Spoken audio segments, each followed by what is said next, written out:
After all these years, it's very difficult to talk about that day. I come, God, I come, return to the Lord. She left for work as usual. It was the last day of, well, the children were already out of school, but I had to work in my room.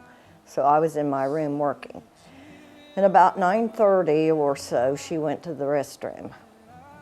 And like I said, I do not know how he got by.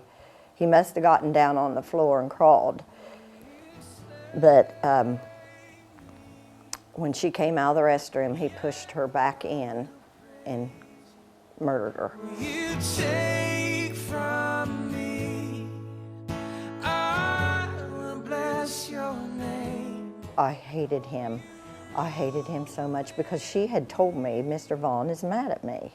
And I said, why? And she said, I don't know. He said he didn't know why he killed her. She was better to him than anyone he had ever known.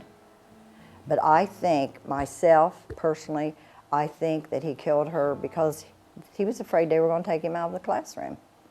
His attorneys, Eddie Vaughn's attorneys, subpoenaed me and kept me out of so the jury never laid eyes on me, or my son, or her husband. It was 8 years, and Scott, the minister here, came to me after church one evening and he said, you know, I think it's time you started to think about forgiving. And I said, I can't do that. I don't like him. I can't stand him. And he said, you don't have to like him. You just have to forgive him. I can't say that happened overnight. It didn't happen overnight. I mean, I went home from here and I thought, because really up till then, I'd never thought about it. I really never did. It's hard to forgive the unforgivable. And I felt like he had done the unforgivable. And then the more I thought about it and prayed about it, the more that it just came to me that I think I've forgiven him.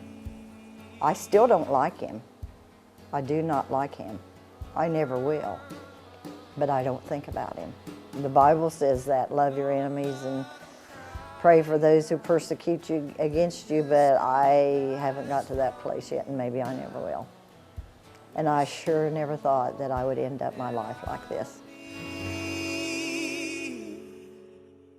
You're enough for me.